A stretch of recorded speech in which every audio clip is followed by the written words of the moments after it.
नमस्कार स्टूडेंट्स, स्वागत है आप सभी का आपके अपने YouTube channel तर्कशील Punjab education Khubban पर। मैं सतपाल सिंह। आज हम आपके सामने अपना जो सब्जेक्ट है मास्टर कैडर के अंदर पॉलिटिकल साइंस, उसका शुरुआत करने जा रहे हैं और उसका जो सबसे पहला टॉपिक है वो हम आज आपसे डिस्कस जो है करेंगे। और ये पहला टॉपिक पार्लियामेंट हम कम से कम 3 पार्ट में लेकर आपके सामने आएंगे और उसके अंदर आज हम बेसिक कॉन्सेप्ट जो इसका समझते हैं।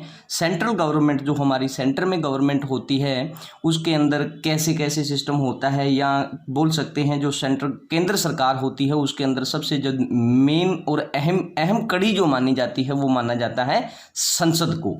अब इस संसद के बारे में हम समझते हैं भी होता क्या है। तो देखो, सबसे पहली बात, संसद जो है इसको हम बोलते हैं हिंदी में संसद और इंग्लिश में इसको पार्लियामेंट जो है बोला जाता है, ठीक है। दूसरा, इसके बारे में अगर मेन फैक्ट देखा जाए तो केंद्र सरकार जो होती है उसका जो मुख्य विधायी अंग होता है वो हमारा संसद होती है। और संसद भारत में है, इसीलिए भारत में कौन सी प्रणाली है तो संसदीय प्रणाली जो है अपनाई गई है। भारत की सरकार का जो बेस्ट मास्टर मॉडल है वो बोला जाता है किसको? संसद को। संसद को क्या बोला जाता है भारत में? तो उसमें बेस्ट मिस्टर मॉडल जो है वो इसका नाम दिया जाता है।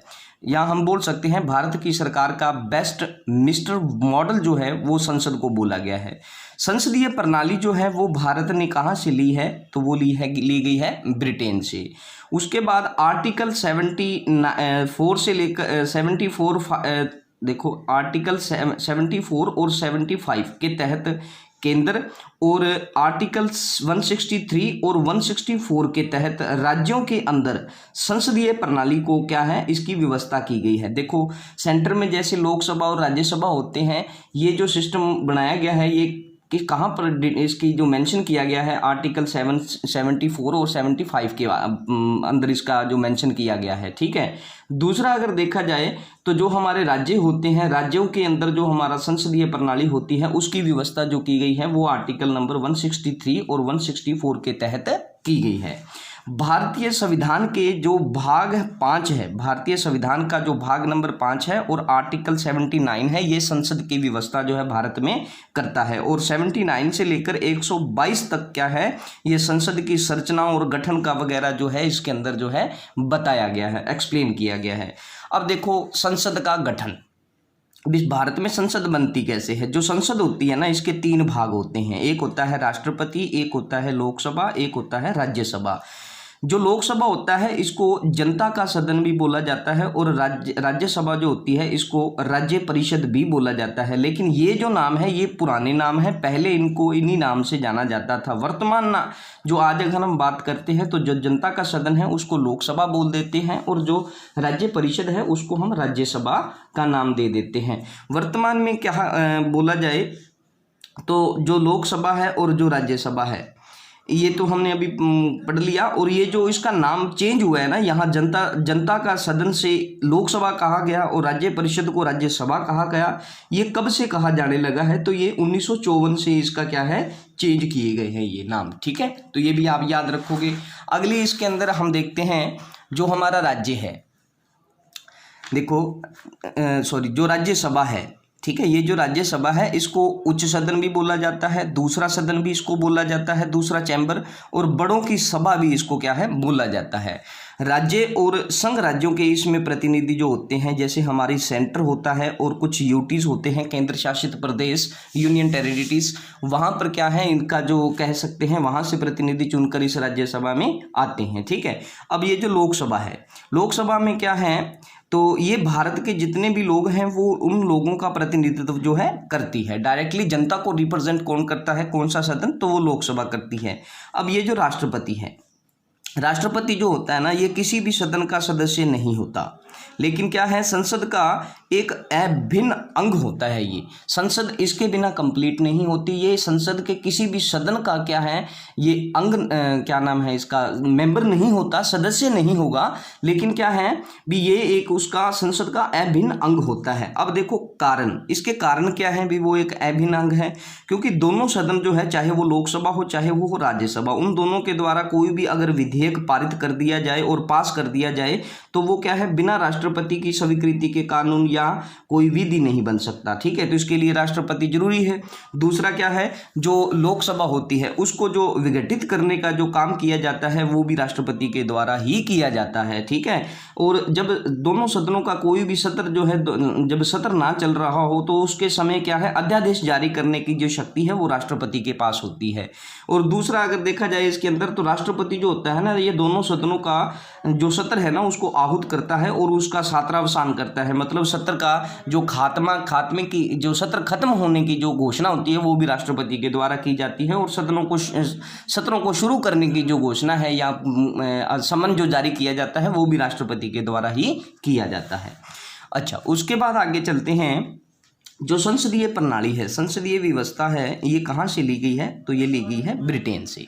ठीक है, अब देखो भारत में क्या होता है, भारत में होता है राष्ट्रपति, लोकसभा और राज्यसभा, ये छोटा सदन, ये बड़ा सदन। ऐसे ही ब्रिटेन में क्या होता है, एक होता है राजा रानी, या आप बोल सकते हो तो जो ताज का शासन होता है जैसे ब्रिटिश क्राउन। ठीक है, तो यहाँ पे हाउस ऑफ कॉमन, ये जो हमारा हाउस ऑफ कॉमन है इसी को लोकसभा के बिल्कुल इक्वलेंट माना जाता है वहाँ पर। और ये जो है हाउस ऑफ लॉर्ड, इसको राज्यसभा के इक्वलेंट जो है माना जाता है।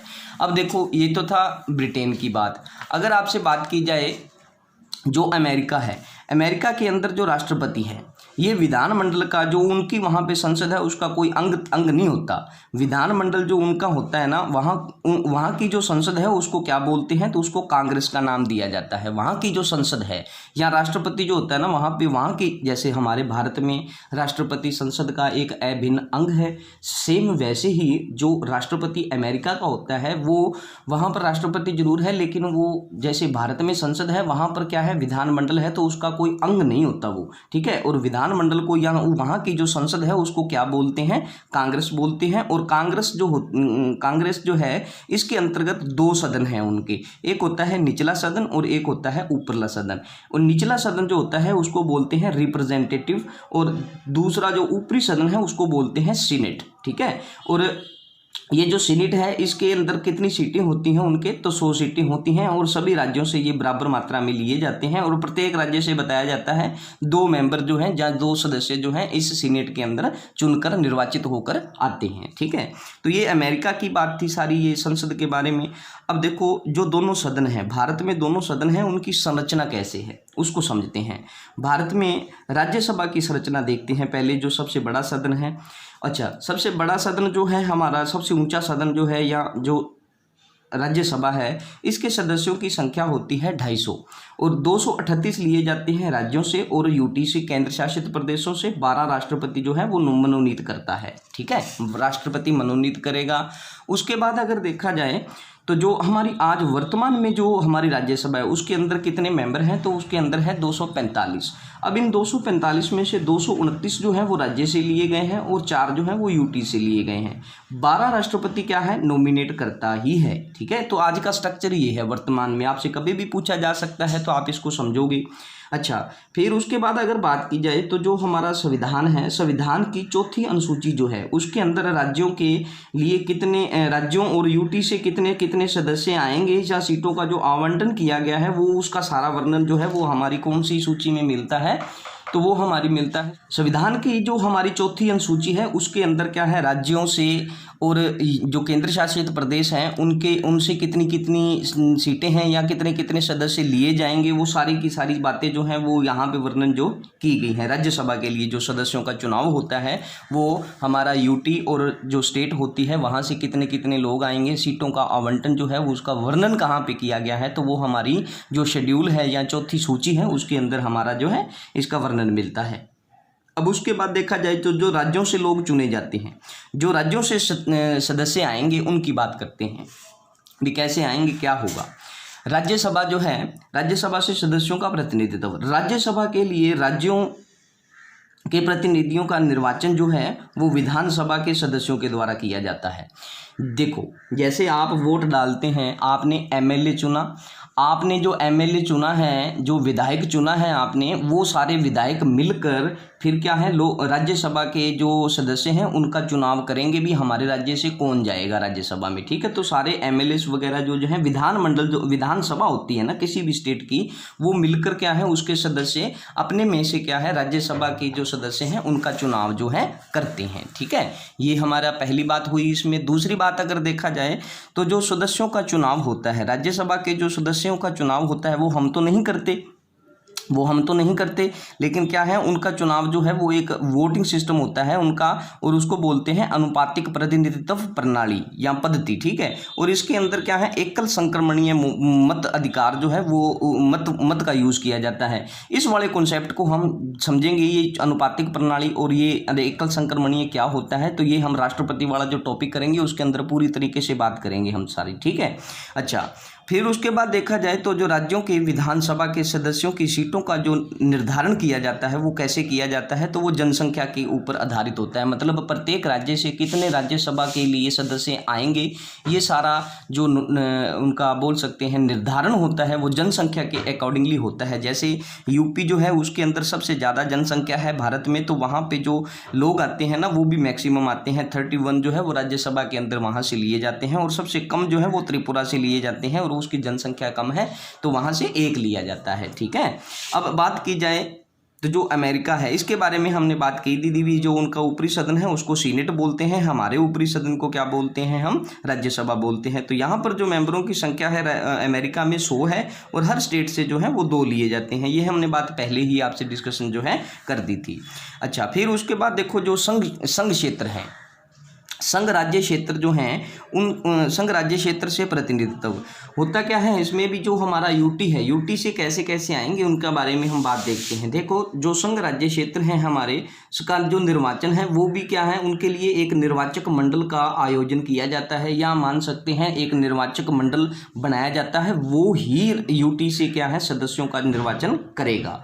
अब ये जो निर्वाचन होता है ना, ये भी एकल संक्रमणीय प्रणाली के द्वारा होता है। सात हमारे मान सकते हैं, लेकिन अभी तो स्ट्रक्चर बदल चुका है, लेकिन हम पहले के अकॉर्डिंगली अगर बात करते हैं, फॉर एग्जांपल आपको अगर बताएं भी, भारत में जैसे जब 7 थे तो उस समय क्या है 2 केंद्र शासित प्रदेश ही ऐसे थे जहां से क्या है जो राज्यसभा के सदस्य चुने जाते थे, और वो थे दिल्ली और पौंडीचेरी, ठीक है। और इनका जो सीधी सी बात है, अगर आपसे कभी पूछा जाए जो संघ या आप बोल सकते हैं जो यूटी है, यूटी से जो राज्यसभा के लिए सदस्य चुने जाते हैं वो कैसे चुने जाते हैं, तो उनके लिए एक पहले निर्वाचक मंडल बनाया जाता है, और वो निर्वाचक मंडल एकल संक्रमणीय मत पर आधारित होता है, और वो क्या है जी अभी 2 ही हैं जहाँ से ये जो सिस्टम है फॉलो किया जाता है, जहाँ पे इस सिस्टम को, ठीक है। अच्छा, बाकी जो संघ राज्य हैं, बाकी संघ राज्य, अब क्वेश्चन यहाँ पे उठता है भी हमारे जो 7 हैं तो उसमें 2 में क्यों लिया जाता है, बाकियों में नहीं लिया जाता, तो उसमें क्या है भी उन राज्यसभा में जो व्यक्ति जाते हैं वो हमेशा राज्य की जनसंख्या के ऊपर आधारित मान सकते हैं आप, लेकिन क्या है इन राज्यों के अंदर जो जनसंख्या है वो कम है, उनका रिप्रेजेंटेटिव जो है आप प्रतिनिधित्व है वो बहुत कम है, इसलिए क्या है उन दूसरों से ये यूटी, दूसरी यूटीज जो हैं उनसे वहाँ के लिए सदस्य जो है राज्यसभा के लिए नहीं चुने जाते, ठीक है। तो आपसे कभी भी पूछा जा सकता है भी भारत में अगर 7 यूटी थी तो उसमें से 2 ही यूटी से क्यों सदस्य आते थे राज्यसभा के लिए, तो दूसरियों से क्यों नहीं आते थे, क्योंकि वहाँ पर जो उनकी जनसंख्या है उसका जो प्रतिनिधित्व है वो बहुत कम है, इसलिए वहाँ से क्या है जो सदस्य हैं वो उनका चुनाव नहीं किया जाता था, ठीक है। अच्छा, आगे चलते हैं हम। नॉमिनेटेड सदस्य राज्यसभा के अंदर आपको पता है नॉमिनेटेड भी किए जाते हैं, और राष्ट्रपति ही नॉमिनेटेड करता है, और कितने करता है 12 करता है। अब ये 12 कौन से किए जाते हैं, तो वो किए जाते हैं जिन्होंने कला के अंदर कुछ उत्कृष्ट कार्य किया हो, साहित्य के अंदर, विज्ञान के अंदर, समाज सेवा के अंदर क्या है कुछ उत्कृष्ट योगदान दिया हो या कुछ कार्य किया हो, ठीक है। अब अमेरिका कि सीनेट में ऐसी कोई व्यवस्था नहीं है, अमेरिका वाला जो सिस्टम है उसमें ऐसी कोई व्यवस्था नहीं है, जैसे भारत में ये जो हमारा कला, साहित्य, विज्ञान और इसके समाज सेवा के ऊपर जो चुने जाते हैं, ठीक है। अब चलते हैं लोकसभा की संरचना कैसे होती है। देखो लोकसभा पे बात की जाए तो इसके जो मैक्सिमम सदस्य हो सकते हैं वो कितने हो सकते हैं, 552 में से 530 ऐसे सदस्य हैं जो राज्यों से लिए जाते हैं, और 20 ऐसे सदस्य हैं जो कहाँ से लिए जाते हैं, तो वो लिए जाते हैं संघ राज्य क्षेत्र से, मतलब यूटी से। दो ऐसे होते हैं जो राष्ट्रपति क्या है मनोनीत करता है एंग्लो इंडियन समुदाय के लोगों को, ठीक है। अब बात ये है, ये तो हम वो सिस्टम है जो हमारे संविधान के अंदर है। अगर हम वर्तमान पे बात करें तो भारत में जो वर्तमान सिस्टम चल रहा है उसके अंदर देखा जाए तो 545 जो मेंबर हैं अभी हैं लोकसभा के अंदर, और 530 राज्यों से आए हैं, 13 जो है वो संघ राज्यों से लिए गए हैं, और 2 राष्ट्रपति जो है उसने 2 राष्ट्रपति जो है नॉमिनेट करता है, ठीक है। लेकिन अब की बार अगर बात की जाए जो अभी 2019 में जो अभी चल रही है हमारी लोकसभा, इसके अंदर क्या है, कोई भी नॉमिनेटेड आदमी जो है एंग्लो इंडियन समुदाय से नहीं है। लेकिन इससे पिछले वाली जो लोकसभा थी, इससे पिछले वाली जो लोकसभा थी, मतलब जो 2014 में जब मोदी जी प्रधानमंत्री बने थे, जब मोदी जी प्रधानमंत्री 2014 में बने थे, तो उस वाली में इन्होंने 2 नॉमिनेटेड आदमी जो थे राष्ट्रपति के द्वारा किए गए थे, और वो कौन कौन से थे, तो एक का नाम था जॉर्ज बेकर और दूसरे का नाम था रिचर्ड हे, ठीक है। अब ये वाली जो सिस्टम है ना, ये अब की बार क्यों नहीं है, तो इसका हम जान सकते हैं भी 25 जनवरी 2020 तक ये जो व्यवस्था थी ना, ये मोदी जी ने ख़त्म कर दी है भी। अब एंग्लो इंडियन का जो बताया गया है भी, जो मेंबर चुने जाते हैं राष्ट्रपति जी के द्वारा, 2 नॉमिनेट किए जाते हैं, वो व्यवस्था जो है वो समाप्ति कर दी गई है। 25 जनवरी 2020 तक ये व्यवस्था लागू थी, इसके बाद ये ख़त्म है। अब ये क्यों खत्म की गई है, तो देखो जो हमारे भारत के कानून मंत्री हैं रविशंकर प्रसाद, उनके अनुसार उन्होंने बताया है कि भारत में केवल 296 व्यक्ति ही ऐसे हैं जो क्या है एंग्लो इंडियन समुदाय से ताल्लुकात रखते हैं। तो मतलब इनकी जो संख्या है ना वो बहुत कम हो गई है, इसके लिए क्या है वो अभी नहीं चुनेंगे। और अब की बार जो लोकसभा है ना, वो कौन सी लोकसभा है, तो वो है हमारी 17वीं लोकसभा। तो ये जो बातें की गई हैं, ये 16वीं लोकसभा की बातें की गई हैं जॉर्ज बेकर और रिचर्ड हे वाली, ठीक है। अब देखो प्रथम बार जो हमारे आप बोल सकते हैं कभी पूछ लिया जाए इन फ्यूचर, तो प्रथम बार जो पहली बार एंग्लो इंडियन समुदाय के जो सदस्य नॉमिनेट हुए थे वो थे फ्रैंक एंथोनी और AET बैरो, ठीक है। ये 2 हैं नाम है, फ्रैंक एंथोनी और AET बैरो। अब एंग्लो इंडियन होता क्या है, तो एंग्लो इंडियन ऐसा व्यक्ति जो क्या है भारत में रहता हो, लेकिन उसका पिता या उसके पूर्वजों में से कोई यूरोपियन वंश से ताल्लुकात रखता हो, ठीक है। तो ये इसमें हम बात कर सकते हैं भी एंग्लो इंडियन क्या होता है, एक ऐसा व्यक्ति जो भारत में रहता है लेकिन उसका जो पिता है या जो उसके पूर्वज हैं उनमें से कोई एक कहाँ रहता हो, तो वो रहता हो जी हमारा यूरोप में, या यूरोपियन वंश से संबंधित हो, ताल्लुकात रखता हो, ठीक है। अगला है जो लोकसभा है, लोकसभा के अंदर देखो जो राज्यों से प्रतिनिधित्व लिया जाता है वो कैसे लिया जाता है, कैसे होता है, मतलब लोकसभा के लिए जो राज्यों से लोग चुने जाते हैं वो कैसे आएंगे। तो दूसरी बात, पहली बात तो इसमें ये है भी जैसे हम वोट डालते हैं तो हम क्या करते हैं, उनका डायरेक्टली चुनाव जो है करते हैं, मतलब प्रत्यक्ष रूप से उनको वोट देकर जो है जनता के द्वारा चुना जाता है। और इसमें वोट देने का अधिकार जो है वो 18 साल का हर नागरिक जो है इनको चुनने का अधिकार रखता है।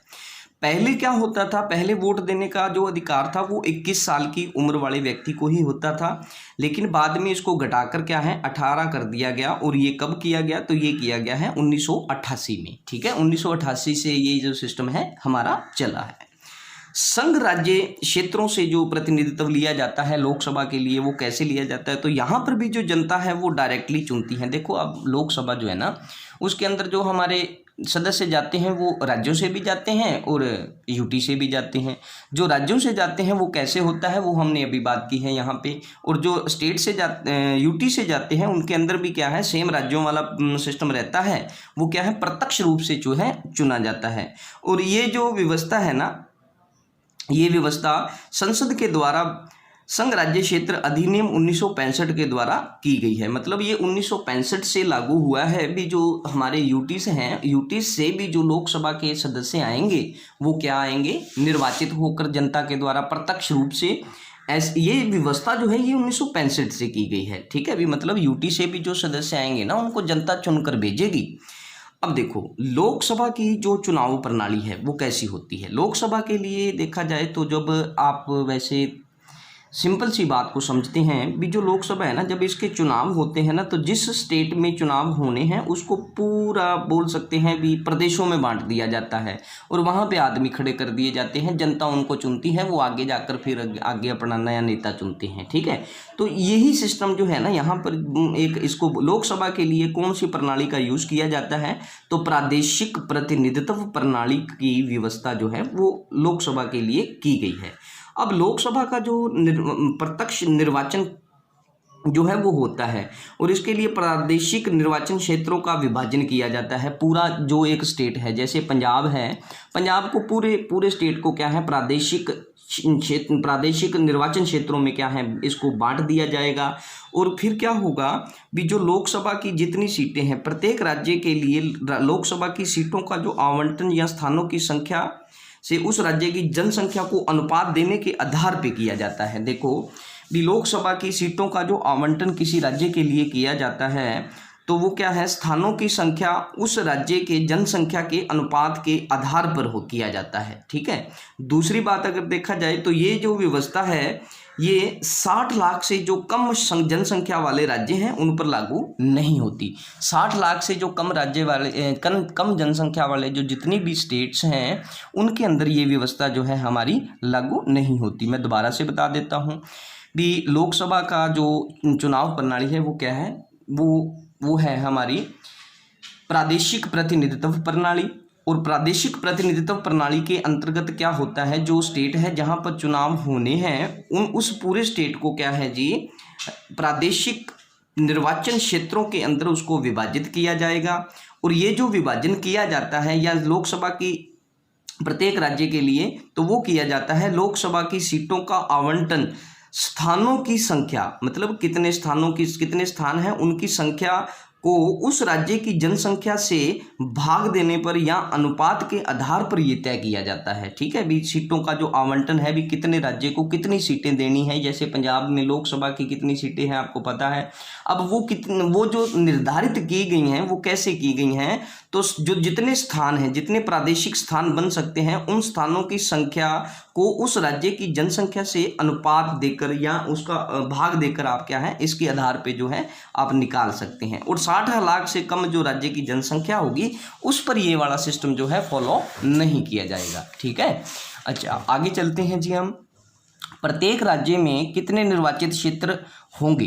देखो अब निर्वाचित क्षेत्रों पे बात आ गई, कितने निर्वाचित क्षेत्र होंगे ये जो तय किया जाता है, ये प्रत्येक निर्वाचन क्षेत्र की जनसंख्या, मतलब देखो पंजाब में बहुत सारे हलके बनाए जाते हैं ना, जैसे हम हलका बोल देते हैं पंजाब में, वैसे उसी हिंदी में उसको प्रादेशिक निर्वाचन क्षेत्र बोला जाता है भी। प्रत्येक निर्वाचन क्षेत्र की जनसंख्या, मतलब हर हलके की, जो एक पंजाब में हलका लेते हैं, हलके की जितनी जनसंख्या है उस जनसंख्या का संबंधित राज्य की टोटल आवंटित स्थानों की जनसंख्या से अनुपात जो है वो लिया जाएगा। मतलब एक क्षेत्र है, जैसे आप बोल सकते हैं कोई भी आप अपना हलका जो है उसको सोच लीजिए भी, हमारे हलके में कितनी जनसंख्या है और उस जनसंख्या का संबंधित राज्य की कितने आवंटित स्थान है। जैसे पंजाब की लोकसभा की सीटें आपको पता है 117, तो वो 113 या 117 जितना भी है, अब वो 113-17 से क्या है उसको अनुपात देखा जाएगा उस निर्वाचन क्षेत्र की जनसंख्या का, तो फिर वो क्या है कितने होंगे, ये सारा उसके आधार पे जो है तय किया जाता है। ठीक है, अगला है हमारा लोकसभा में जो एससी होते हैं और जो एसटी होते हैं, इनके लिए भी सीटों का आवंटन जो है वो आरक्षण किया जाता है, मतलब इनके लिए आरक्षित सीटें होती हैं। और ये किया कैसे जाता है, तो ये किया जाता है जनसंख्या के अनुपात के आधार पर। एसटी एससी के लिए लोकसभा की सीटों का आवंटन जो है वो किया गया है, व्यवस्था की गई है, आरक्षित की गई है। शुरुआत में क्या था, 10 वर्ष के लिए क्या है ये होता था, अभी प्रत्येक 10 साल के लिए होता था 1960 तक, लेकिन 1960 के बाद क्या है इसे हर 10 वर्ष के लिए क्या है इसको बढ़ाया गया है। पहले ये 10 वर्ष के लिए था और ये व्यवस्था 1960 तक की गई थी भी, 1960 तक 10 वर्ष तक चलेगा, लेकिन उसके बाद इसको क्या है हर 10 साल के बाद इसको क्या एक्सटेंड किया जा रहा है। ठीक है, 95वां संविधान संशोधन हुआ था, अधिनियम 95वां संविधान संशोधन अधिनियम 2009 के अनुसार ये आरक्षण जो है ना 2020 तक जो है वैलिड है। अब देखो नई सिस्टम आने वाला है, इस 2020 में कानून पास होगा तो यहाँ पे ये जो आरक्षित कितनी सीटें होती हैं ये भी आपका जो है आरक्षण वगैरह ये भी खत्म होने वाला है। ठीक है, इसके अंदर हो सकता है बढ़ जाए या खत्म भी किया जा सकता है। ठीक है, अब देखो दोनों सदन जो है इनकी अवधि कितनी होती है, समय कितना होता है दोनों का। तो सबसे पहले राज्यसभा की बात की, पहली राज्यसभा जो स्थापित की गई थी वो 1992 में की गई थी, 52 में की गई थी। निरंतर चलने वाला ये एक संस्था है या सदन है, स्थायी इसको संस्था बोला गया है, विघटित नहीं होता। 1/3 सदस्य जो है ना इसके प्रत्येक 2 वर्षों के बाद सेवानिवृत्त हो जाते हैं, और सेवानिवृत्त जो सदस्य होते हैं वो कितनी भी बार चुनाव लड़ सकते हैं तथा क्या है नोमित हो सकते हैं, मतलब राष्ट्रपति के द्वारा उनको दोबारा से नॉमिनेट भी किया जा सकता है। ठीक है, तो ये हुआ हमारा। फिर उसके बाद देखा जाए तो जो हमारा राष्ट्रपति है, राष्ट्रपति द्वारा हर तीसरे साल या तीसरे वर्ष की शुरुआत में क्या है मनोचयन होता है। जो आपको पता है राज्यसभा के अंदर जो राष्ट्रपति अपने 12 मेंबर जो नॉमिनेट करता है ना, वो हर तीसरे वर्ष की जब शुरुआत होती है तो उस शुरुआत में ही वो कर देता है। ठीक है, संविधान में राज्यसभा के सदस्यों की पदावधि निर्धारित जो है वो नहीं होती। ठीक है, इनकी कोई पदावधि निर्धारित नहीं है, ये संसद पर डिपेंड है, और संसद ने ये पदावधि जो है वो 6 साल जो है मानी है। तो उसके आधार पे हम बोल सकते हैं, मतलब संविधान के अंदर इसका कोई भी व्यवस्था नहीं है भी राज्यसभा का सदस्य जो है या जो उसका मेंबर है उसकी कितनी पदावधि है या कितने समय तक वो रह सकता है राज्यसभा के अंदर, तो ये बताया नहीं गया है संविधान में, और ये छोड़ दिया गया है संसद के ऊपर भी, संसद बता सकती है। अब संसद ने जो माना है वो कितना माना है, तो वो माना है जी हमारा 6 साल। लोकसभा के अंदर अगर बात की जाए तो इसकी जो अवधि है ये आम चुनाव के बाद हुई प्रथम बैठक से 5 वर्ष तक की होती है। ठीक है, और उसके बाद अपने आप ये क्या है विघटित हो जाती है। देखो वैसे है 5 वर्ष, और इसको आम भाषा में लिखा जाए तो जो आम चुनाव हुए हैं उन आम चुनावों के बाद जो पहली बैठक होगी उस बैठक से 5 वर्ष तक होती है, मतलब पहली बैठक हुई और उस बैठक से 5 वर्षों तक उसकी जो है अवधि जो है मानी जाती है। राष्ट्रपति जो होता है वो क्या है 5 वर्ष से पहले भी इसको विघटित कर सकता है, जैसे पंजाबी में बोल देते हैं ना भंग कर दी जाती है, तो ये क्या है 5 वर्षों से पहले भी विघटित कर सकता है, और इसके खिलाफ क्या है जो न्यायालय है उसको चुनौती जो है वो नहीं दी जा सकती। मतलब क्या है जब लोकसभा को विघटित कर दिया गया राष्ट्रपति के द्वारा तो फिर उसको चुनौती जो है राष्ट्रपति को वहाँ पे सुप्रीम कोर्ट में चुनौती जो है वो नहीं दी जा सकती। ठीक है, अब है आगे आपातकाल में क्या है जो लोकसभा होती है उसकी अवधि 1 वर्ष तक बढ़ाई जा सकती है, कभी भी पूछा जा सकता है आपसे। अब आपातकाल जब खत्म हो जाए, आपातकाल के बाद 6 महीने की अवधि से ज़्यादा जो है वो नहीं दी जा सकती लोकसभा को भी। मतलब क्या है वैसे तो आपातकाल में 1 वर्ष तक आप एक्सटेंड कर सकते हो इसको, लेकिन जब आपातकाल खत्म हो गया तो आपातकाल के खत्म होने के बाद 6 महीने तक, उन 6 महीनों के अंदर आपको क्या है जी या तो चुनाव करवाने पड़ेंगे या लोकसभा जो है वो उसको आपको दोबारा से नया एस्टेब्लिशमेंट जो है वो आपको करनी पड़ेगी। ठीक है, तो उसको विघटित करना पड़ेगा, भंग कर दिया जाएगा उसको। ठीक है, अच्छा अगला है हमारा जो संसद है। संसद का सदस्य बनने के लिए जो हमारी जरूरी योग्यताएं हैं वो कौन कौन सी हो सकती हैं, सिंपल सी बात कर लेते हैं पहले भी। भारत का तो वो नागरिक होना चाहिए, तथा राज्यसभा में अगर देखा जाए तो उसकी उम्र 30 वर्ष और लोकसभा के लिए उसकी उम्र 25 साल। संघ या राज्य क्षेत्र के निर्वाचन क्षेत्र का पंजीकृत मतदाता होना जरूरी है, ओनली लोकसभा के मामले में है ये बात। मतलब क्या है इस बात का भी, जो देखो 2 सदन हैं हमारे, एक है लोकसभा एक है राज्यसभा। राज्यसभा के अंदर अगर किसी व्यक्ति को निर्वाचित किया जाना है या जो निर्वाचित होके जाएगा राज्यसभा के अंदर, उसके लिए ये जरूरी नहीं है कि वो जहाँ से आया है उसका उस क्षेत्र के उस प्रादेशिक क्षेत्र में क्या है जो उसकी मतदाता सूची है उसके अंदर उसका नाम हो, जरूरी नहीं है। लेकिन लोकसभा के मामले में क्या है ये जरूरी है भी जो आपका पंजीकृत मतदाता जो है वो होना चाहिए वहाँ का, वो किसी भी क्षेत्र से जिससे वो चुनकर आया है। ठीक है, राज्यसभा के लिए ये चीज़ जो है जरूरी नहीं है। राज्यसभा का सदस्य बनने के लिए ये शर्त जो है बाध्य नहीं है, ये हमने बात कर दी है। और ये जो सिस्टम है 2003 से किया गया है, ठीक है, 2003 से इस सिस्टम को फॉलो किया जा रहा है। अभी राज्यसभा का सदस्य बनने के लिए आपको पंजीकृत मतदाता होने की ज़रूरत जो है नहीं है, ठीक है। 2006 में सुप्रीम कोर्ट ने क्या है इस शर्त को वैध माना था। सुप्रीम कोर्ट ने भी क्या है इस चीज़ की वकालत की भी, हाँ ठीक है ये चीज़ होनी चाहिए। तो पहले देखो 2003 में तो ये व्यवस्था कर दी गई, ये शर्त जो है बना दी गई कि राज्यसभा का सदस्य बनने के लिए क्या है किसी निर्वाचन क्षेत्र का पंजीकृत मतदाता होना जरूरी नहीं है, ठीक है। लेकिन इस बात को 2003 के बाद 2006 में सुप्रीम कोर्ट ने भी क्या है इस शर्त को क्या है वैध करार दिया था।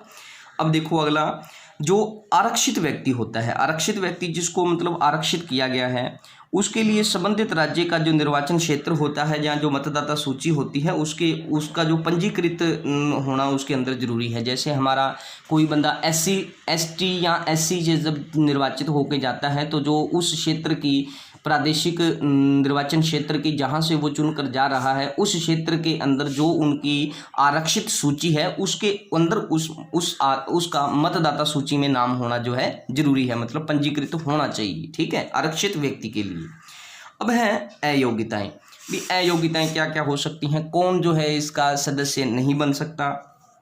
तो जो हमारी केंद्र सरकार है अथवा जो राज्य सरकार है इसके अधीन कोई भी लाभकारी पद पर कोई भी व्यक्ति होगा वो इसका जो है सदस्य नहीं बन सकता संसद के अंदर, दोनों सदनों में किसी का भी। अब लाभकारी पद क्या होते हैं, तो संसद द्वारा तय कोई भी पद, संसद के द्वारा तय कोई पद या मंत्री पद, इनको छोड़कर केंद्र और राज्य का हर पद लाभकारी है।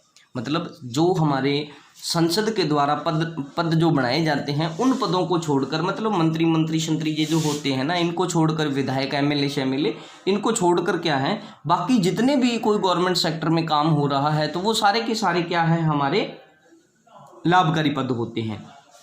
दूसरा, पागल और दिवालिया नहीं होना चाहिए। पागल का आपको पता ही है भी पागल हो गया है, और दिवालिया का मतलब किसी बैंक से उसने घोटाला ना किया हो, पैसों का लेन देन उसका जो है चक्कर ना हो कोई। किसी भी अन्य विदेशी राज्य का वो नागरिक नहीं होना चाहिए, या उसको जो होगा तो उसको मान्यता जो है वो नहीं दी जाएगी, ठीक है। मतलब क्या है इस बात का, किसी भी अन्य विदेशी राज्य का नागरिक हो तो उसको मान्यता नहीं है, ठीक है, वो नहीं बन सकता। कानून के तहत देखा जाए तो जो अयोग्य है वो ना करार दिया गया हो किसी भी व्यक्ति को। मतलब भारत के अंदर जो हमारे मंत्री वगैरह ये बनते हैं उनके अंदर बताया गया है भी कानून के द्वारा कोई भी जो है वो अयोग्य करार जो है वो ना दिया गया हो उसको। तो अगर जिसको भी कानून ने अयोग्य करार दे दिया है वो इस दोनों सदनों में किसी का भी मेंबर जो है वो सदस्य नहीं बन सकता। चुनाव में जो चुनाव होते हैं उन चुनावों में देखो आपने देखे उन्हें बहुत सारे भ्रष्टाचार के आरोप भी लगते रहते हैं लोगों के ऊपर, लेकिन फिर भी चुनाव लड़ जाते हैं। लेकिन ये बातें लिखी हुई हैं, पढ़ रहे हैं तो अच्छी नहीं लगती, लेकिन इनको इम्प्लीमेंट नहीं किया जाता। बहुत अच्छी बातें हैं ये।